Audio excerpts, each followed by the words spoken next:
আসসালামু আলাইকুম এবং সুপ্রভাত দর্শক। আমাদের আজকের বিশেষ আলোচনা অনুষ্ঠানে আপনাদের আন্তরিক স্বাগত। আজকের আলোচনার বিষয় এমন একটি প্রশ্ন যা এই মুহূর্তে বাংলাদেশের কোটি কোটি মানুষের মনে ঘুরছে। প্রশ্নটা হলো, নবম বেতন স্কেল কি সত্যিই আসবে, এবং যদি আসে তাহলে সেটা কতটুকু বদলে দেবে এই দেশের সরকারি কর্মচারীদের জীবন, আর যদি না আসে তাহলে এই দেশের প্রশাসনিক কাঠামোর ভবিষ্যৎ কোথায় গিয়ে দাঁড়াবে। আজকের আলোচনায় আমাদের সঙ্গে আছেন চারজন বিশিষ্ট অতিথি। প্রথমজন একজন সাবেক সচিব, যিনি নিজে দীর্ঘ সরকারি চাকরির অভিজ্ঞতা থেকে এই বিষয়টি দেখছেন ভেতর থেকে। দ্বিতীয়জন একজন তরুণ অর্থনীতিবিদ, যিনি সম্প্রতি বাংলাদেশের সরকারি বেতন কাঠামো নিয়ে একটি বিস্তারিত গবেষণা প্রকাশ করেছেন। তৃতীয়জন একজন সরকারি প্রাথমিক বিদ্যালয়ের শিক্ষক, যিনি সরাসরি মাঠ থেকে এই বাস্তবতার সঙ্গে প্রতিদিন লড়াই করছেন। এবং চতুর্থজন একজন নাগরিক সমাজের প্রতিনিধি, যিনি সরকারি সেবা গ্রহণকারীদের দৃষ্টিকোণ থেকে বিষয়টি বিশ্লেষণ করবেন। আসুন শুরু করি। উপস্থাপক প্রথমেই ফিরলেন সাবেক সচিবের দিকে। স্যার, আপনি নিজে দীর্ঘদিন সরকারি চাকরি করেছেন। অষ্টম বেতন স্কেল যখন চালু হয়েছিল আপনি তখন কর্মরত ছিলেন। সেই সময়ের তুলনায় এখনকার পরিস্থিতি কেমন দেখছেন? সাবেক সচিব একটু ভাবলেন, তারপর বললেন, দেখুন, 2015 সালে অষ্টম বেতন স্কেল যখন চালু হলো তখন আমরা সবাই মনে করেছিলাম এটা একটা বড় পদক্ষেপ। বেতন অনেকটাই বেড়েছিল, কিন্তু সেই আনন্দ বেশি দিন স্থায়ী হয়নি। কারণ বাজার দর বাড়তে শুরু করলো, বাড়ি ভাড়া বাড়ল, জীবনযাত্রার সামগ্রিক ব্যয় বাড়ল, আর বেতন স্থির থাকলো। 5 বছর যেতে না যেতেই সেই বৃদ্ধির সুফল অনেকটাই শেষ হয়ে গেল। আমি নিজে সিনিয়র পদে ছিলাম, তাই হয়তো কষ্টটা কম অনুভব করেছি, কিন্তু আমার অফিসের পিয়ন, ক্লার্ক, কেরানি, এদের কষ্ট আমি দেখেছি। তারা মাসের শেষ সপ্তাহ ধার করে চলতেন। এই দৃশ্য আমাকে সব সময় কষ্ট দিত। উপস্থাপক জিজ্ঞেস করলেন, তাহলে প্রশাসনের ভেতর থেকে এই বিষয়টা নিয়ে কোনো আলোচনা হতো না? সাবেক সচিব বললেন, হতো, কিন্তু সেই আলোচনা কখনো সিদ্ধান্তে পরিণত হতো না। কারণ সিদ্ধান্ত নেওয়ার ক্ষেত্রে রাজনৈতিক সদিচ্ছা দরকার। অর্থ মন্ত্রণালয় বলতো বাজেটের সীমাবদ্ধতার কথা, মন্ত্রিপরিষদ বলতো সময় এখনো হয়নি। এইভাবে বছরের পর বছর পার হয়ে গেছে। আমি এখন অবসরে আছি, বাইরে থেকে দেখছি, এবং আমার মনে হচ্ছে এই বিলম্ব দেশের জন্য একটি বড় ভুল হয়েছে, এবং এই ভুলের খেসারত আমরা দিচ্ছি। উপস্থাপক এবার তরুণ অর্থনীতিবিদের দিকে ফিরলেন। আপনি এই বিষয়ে গবেষণা করেছেন, আপনার গবেষণায় কি পেয়েছেন? তরুণ অর্থনীতিবিদ বললেন, আমার গবেষণায় কিছু চমকপ্রদ তথ্য বেরিয়ে এসেছে। আমরা বিশ্লেষণ করেছি 2015 থেকে 2025 পর্যন্ত 10 বছরের তথ্য। প্রথমত, আমরা দেখেছি এই সময়ে বাংলাদেশের মোট দেশজ উৎপাদন প্রায় দ্বিগুণ হয়েছে। মাথাপিছু আয় প্রায় $1300 থেকে বেড়ে প্রায় $2500 হয়েছে। কিন্তু সরকারি কর্মচারীদের প্রকৃত আয়, মানে মূল্যস্ফীতি বাদ দিলে, মাত্র 15 থেকে 20% বেড়েছে।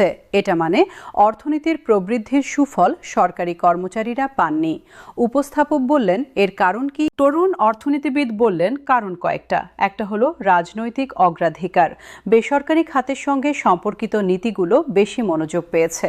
দ্বিতীয়ত, বাজেটের কাঠামো। বাংলাদেশে কর জিডিপি অনুপাত মাত্র 8 থেকে 9%, যা দক্ষিণ এশিয়ার মধ্যে সর্বনিম্নের কাছাকাছি। এই কম রাজস্বের কারণে সরকার সবসময় ব্যয় সংকোচনের মধ্যে থাকে। তৃতীয়ত, রাজনৈতিক ভয়। কারণ বেতন বাড়ালে মূল্যস্ফীতি বাড়তে পারে, এই ভয় থেকে সিদ্ধান্ত নিতে দেরি হয়। কিন্তু আমার গবেষণা বলছে এই ভয়টা অতিরঞ্জিত। উপস্থাপক জিজ্ঞেস করলেন, কেন অতিরঞ্জিত? তরুণ অর্থনীতিবিদ বললেন, কারণ সরকারি কর্মচারীরা তাদের বাড়তি আয়ের বেশিরভাগটাই ব্যয় করেন দেশীয় পণ্য ও সেবায়। বাড়ি ভাড়া, বাজার, শিক্ষা, চিকিৎসা, এগুলো সবই দেশীয় অর্থনীতিকে সচল রাখে। এই ব্যয় বাড়লে দেশীয় উৎপাদন বাড়বে, উৎপাদন বাড়লে সরবরাহ বাড়বে, সরবরাহ বাড়লে দাম নিয়ন্ত্রণে থাকে। তাই সরকারি বেতন বৃদ্ধি মূল্যস্ফীতির কারণ হওয়ার যুক্তিটা অর্থনৈতিক বিশ্লেষণে দাঁড়ায় না। উপস্থাপক এবার ফিরলেন সরকারি শিক্ষকের দিকে। আপনি সরাসরি মাঠে আছেন, আপনার দিন কিভাবে কাটে একটু বলুন। শিক্ষক একটু লাজুকভাবে বললেন, আমি আসলে এরকম অনুষ্ঠানে কথা বলতে অভ্যস্ত নই, কিন্তু এসেছি কারণ মনে হলো আমাদের কথাটা কারো মুখ দিয়ে বলা দরকার। আমি পড়াই 15 বছর ধরে একটি প্রাথমিক বিদ্যালয়ে। প্রতিদিন সকালে উঠে বাচ্চাদের জন্য পাঠ প্রস্তুতি নেই, স্কুলে যাই, পড়াই, বাড়ি ফিরি, কিন্তু মাস শেষে হাতে যা থাকে তাতে সংসার চলে না। আমার স্ত্রী একটি কিন্ডারগার্টেনে পড়ান, দুজন মিলে কোনো রকমের সংসার চালাই। ছেলের বয়স 10। সে একদিন বলল, বাবা, তোমার মতো চাকরি করব না। আমার বুকে লাগলো, কিন্তু কি জবাব দেব? অনুষ্ঠানে একটু নীরবতা নামলো। উপস্থাপক ধীরে বললেন, আপনার ছেলের কথাটা অনেক কিছু বলে দিল। এবার আমাদের নাগরিক সমাজের প্রতিনিধির কাছে জানতে চাই, আপনি সরকারি সেবা গ্রহণকারীদের সঙ্গে কাজ করেন, সাধারণ মানুষ কি এই বেতন সংকটের প্রভাব অনুভব করছেন? নাগরিক সমাজের প্রতিনিধি বললেন, একদম করছেন, এবং এটা বুঝতে হলে আমাদের একটু সাধারণ মানুষের জায়গায় দাঁড়াতে হবে। ধরুন, একজন গরিব মানুষ সরকারি হাসপাতালে যাচ্ছেন, কারণ বেসরকারিতে যাওয়ার সামর্থ্য নেই। সেখানে একজন ডাক্তার তাকে 2 মিনিট সময় দেন, ব্যবস্থাপত্র লেখেন, কিন্তু রোগীর প্রশ্নের উত্তর দেওয়ার সময় নেই। কেন নেই? কারণ ডাক্তারকে বিকেলের চেম্বারে যেতে হবে। বিকেলের চেম্বার কেন করতে হচ্ছে? কারণ সরকারি বেতনে সংসার চলে না। তাহলে দেখুন, এই বেতন সংকটের শেষ ভুক্তভোগী কিন্তু সেই গরিব রোগী, যিনি ভালো সেবা পাচ্ছেন না। সাবেক সচিব এখানে যোগ করলেন, এটা খুবই গুরুত্বপূর্ণ পয়েন্ট।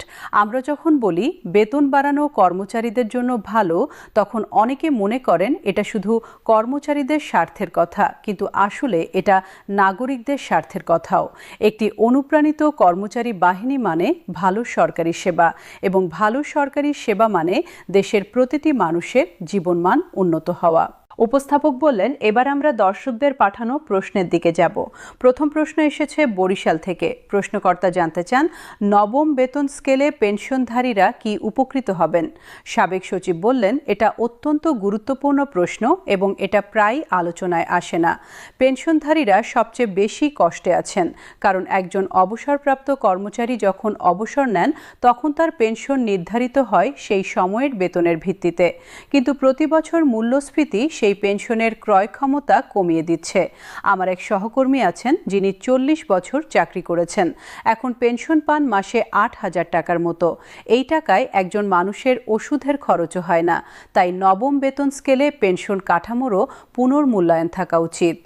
তরুণ অর্থনীতিবিদ যোগ করলেন, এখানে একটি কার্যকর সমাধান হতে পারে পেনশনকে মূল্যস্ফীতির সঙ্গে সংযুক্ত করা, মানে প্রতি বছর মূল্যস্ফীতির হার অনুযায়ী পেনশন স্বয়ংক্রিয়ভাবে সামঞ্জস্য হবে।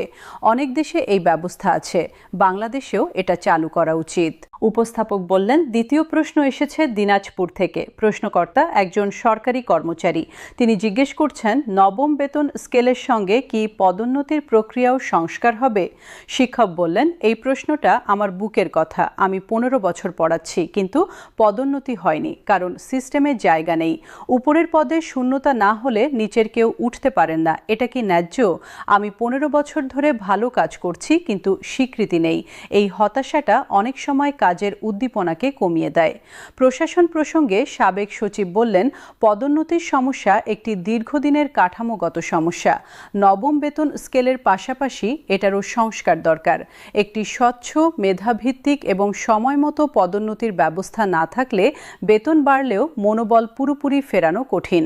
উপস্থাপক বললেন, তৃতীয় প্রশ্ন এসেছে কুমিল্লা থেকে। প্রশ্নকর্তা একজন সাধারণ নাগরিক। তিনি জিজ্ঞেস করছেন, সরকারি কর্মচারীদের বেতন বাড়লে আমরা কি আরো ভালো সেবা পাবো, নাকি আগের মতোই থাকবে?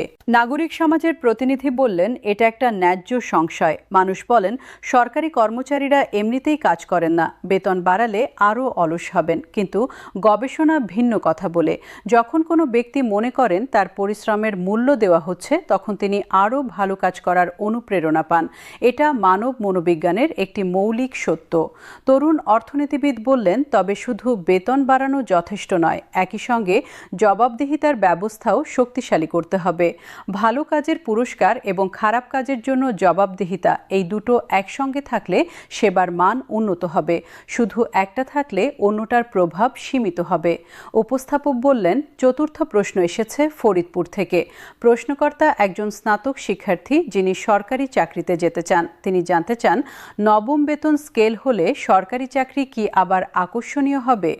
শিক্ষক হাসলেন এবং বললেন, এই প্রশ্নটা শুনতে ভালো লাগলো। হ্যাঁ, আমি মনে করি নবম বেতন স্কেল হলে সরকারি চাকরির আকর্ষণ বাড়বে, কিন্তু শুধু বেতন বৃদ্ধি নয়, একই সঙ্গে কর্মপরিবেশ, পদোন্নতির সুযোগ এবং সামাজিক মর্যাদাও নিশ্চিত করতে হবে।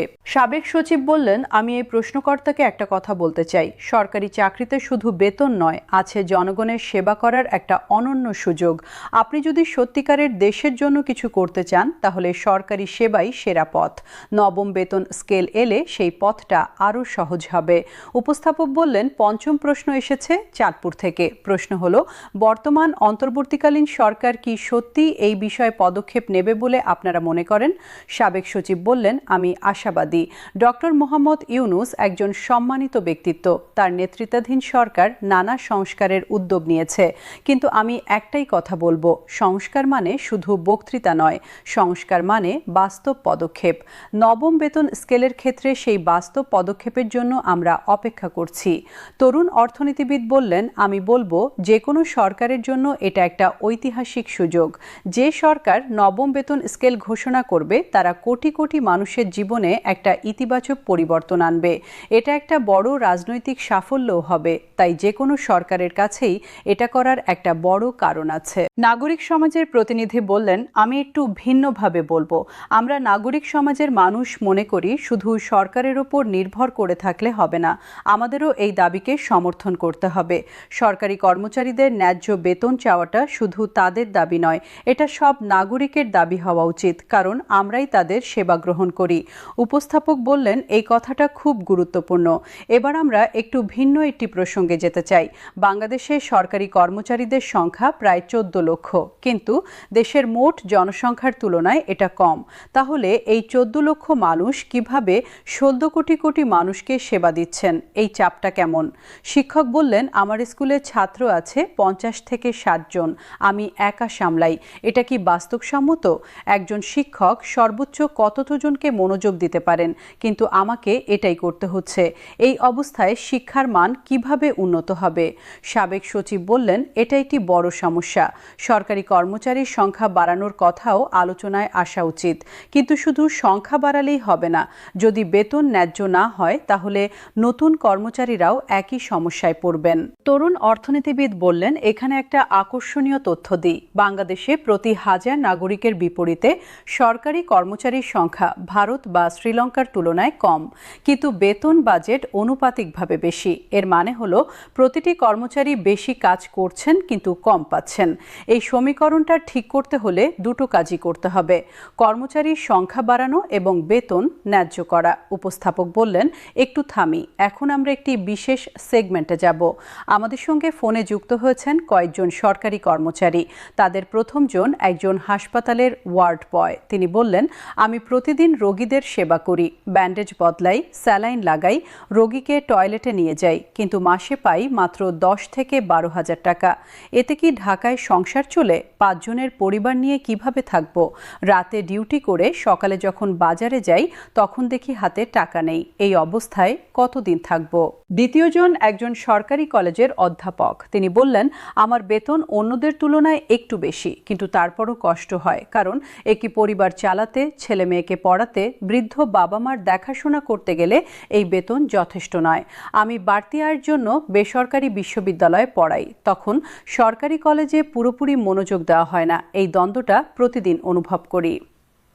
তৃতীয়জন একজন মাঠ পর্যায়ের কৃষি কর্মকর্তা। তিনি বললেন, কৃষকদের মাঠে গিয়ে পরামর্শ দিই, সার, বীজ, সেচ, রোগ প্রতিরোধ সব বিষয়ে কথা বলি, কিন্তু মাঠে যেতে নিজের পকেট থেকে খরচ করতে হয়, যাতায়াত ভাতায় কুলায় না। তবু যাই, কারণ কৃষকদের দরকার আছে, কিন্তু এই ত্যাগের কোনো স্বীকৃতি নেই। উপস্থাপক বললেন, এই 3টি ফোন কলই আমাদের অনেক কিছু বলে দিল।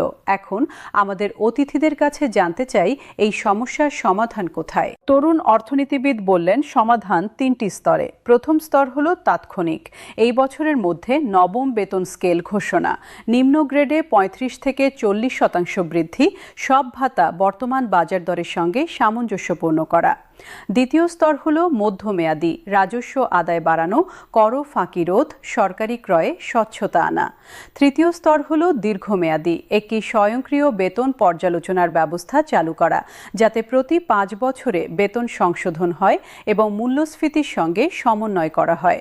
সাবেক সচিব বললেন, আমি এখানে রাজনৈতিক সদিচ্ছার কথা জোর দিয়ে বলতে চাই। সব সমাধান জানা আছে, অর্থনীতিবিদরা পথ দেখিয়েছেন, কর্মচারীরা দাবি জানিয়েছেন, নাগরিক সমাজ সমর্থন করছে। এখন দরকার শুধু সরকারের সিদ্ধান্ত, সেই সিদ্ধান্তটা নেওয়ার সাহস এবং সদিচ্ছা। নাগরিক সমাজের প্রতিনিধি বললেন, আমি বলবো এটা শুধু সরকারের দায়িত্ব নয়, আমরা নাগরিক হিসেবে এই দাবিকে সমর্থন করি। আমাদের সন্তানদের পড়ানো সেই শিক্ষকের ন্যায্য বেতন পাওয়া উচিত, আমাদের চিকিৎসা দেওয়া সেই ডাক্তারের সংসার ভালোভাবে চলা উচিত, আমাদের মাঠে কাজ করা সেই কৃষি কর্মকর্তার যাতায়াত খরচটুকু সরকার দিক। এই দাবিগুলো আমরা সবাই মিলে করি। উপস্থাপক বললেন, আলোচনার শেষ পর্যায়ে আসছি, এখন প্রত্যেক অতিথিকে বলবো, এই অনুষ্ঠান দেখছেন এমন একজন তরুণ সরকারি কর্মচারীকে আপনি কি বলবেন, যিনি হতাশ এবং চাকরি ছেড়ে দেওয়ার কথা ভাবছেন। শিক্ষক কিছুক্ষণ চুপ থাকলেন, তারপর বললেন, আমি বলবো থাকুন, হ্যাঁ কষ্ট আছে, আমিও কষ্টে আছি, কিন্তু আমরা যদি চলে যাই তাহলে এই দেশের মানুষ কার কাছে যাবে? আমার স্কুলের বাচ্চাগুলো আমার দিকে তাকিয়ে থাকে, তাদের মুখের হাসির জন্য আমি আছি। আপনার কর্মক্ষেত্রেও এমন কেউ আছে যে আপনার মুখের দিকে তাকিয়ে আছে, তাদের জন্য থাকুন। সাবেক সচিব বললেন, আমি বলবো পরিস্থিতি বদলাচ্ছে, ধীরে হলেও বদলাচ্ছে। আজ যে দাবি উঠেছে কাল সেটা পূরণ হবে। হয়তো আপনি যতটা চান তত দ্রুত হবে না, কিন্তু হবে। আর সেই পরিবর্তনের সুফল পাবেন আপনি যদি থাকেন। তরুণ অর্থনীতিবিদ বললেন, আমি একটা ব্যবহারিক কথা বলবো, যদি সত্যি কষ্ট অসহনীয় হয়ে যায় তাহলে দাবি করুন, সংগঠিত হন, আপনার কণ্ঠস্বর উঁচু করুন। পরিবর্তন কখনো নীরবতায় আসে না, পরিবর্তন আসে দাবির মধ্য দিয়ে। নাগরিক সমাজের প্রতিনিধি বললেন, আমি একটাই কথা বলবো, আপনি হতাশ বোধ করছেন, কারণ ব্যবস্থা আপনার সঙ্গে অন্যায় করেছে, সেই হতাশাটা ন্যায্য, কিন্তু সেই হতাশায় ডুবে না থেকে সেটাকে পরিবর্তনের শক্তিতে রূপান্তরিত করুন। উপস্থাপক বললেন, চমৎকার। এখন আলোচনার একেবারে শেষ মুহূর্তে এসে আমি চাই প্রতিটি অতিথি একটি বাক্যে বলুন, নবম বেতন স্কেল বাস্তবায়ন হলে বাংলাদেশ কতটুকু বদলাবে? শিক্ষক বললেন, বাংলাদেশ বদলাবে একটু একটু করে, কিন্তু নিশ্চিতভাবে বদলাবে, কারণ যে মানুষগুলো এই দেশকে চালায় তারা যদি ভালো থাকেন তাহলে দেশ ভালো থাকবে। সাবেক সচিব বললেন, বাংলাদেশ একটি আত্মবিশ্বাসী, দক্ষ এবং মর্যাদাসম্পন্ন প্রশাসনের দিকে এগিয়ে যাবে, যা এই দেশের টেকসই উন্নয়নের ভিত্তি হবে। তরুণ অর্থনীতিবিদ বললেন, বাংলাদেশের মানব মূলধনের সবচেয়ে বড় অংশ অর্থাৎ সরকারি কর্মচারীরা আরও উৎপাদনশীল হবেন এবং এর প্রভাব সমাজের প্রতিটি স্তরে অনুভূত হবে। নাগরিক সমাজের প্রতিনিধি বললেন, বাংলাদেশের প্রতিটি নাগরিক আরও ভালো সরকারি সেবা পাবেন এবং সেটাই হবে এই দেশের প্রকৃত উন্নয়নের চিহ্ন। উপস্থাপক বললেন, আজকের এই দীর্ঘ আলোচনায় অংশ নেওয়ার জন্য আমাদের 4 জন বিশিষ্ট অতিথিকে আন্তরিক ধন্যবাদ এবং আমাদের দর্শকদেরও ধন্যবাদ, যারা সারাটা সময় আমাদের সঙ্গে ছিলেন এবং প্রশ্ন পাঠিয়েছেন। আজকের আলোচনা থেকে যে বার্তাটি বের হয়ে এসেছে তা হলো, নবম বেতন স্কেল কোনো বিশেষ গোষ্ঠীর সুবিধার বিষয় নয়, এটা এই দেশের প্রতিটি মানুষের জন্য একটি জরুরি পদক্ষেপ। রাষ্ট্রের হৃৎপিণ্ড যদি সুস্থ না থাকে তাহলে পুরো শরীর সুস্থ থাকতে পারে না। সেই হৃৎপিণ্ডকে সুস্থ রাখার সময় এসেছে। সবাইকে আবারও ধন্যবাদ। সুস্থ থাকুন, ভালো থাকুন। আল্লাহ হাফেজ।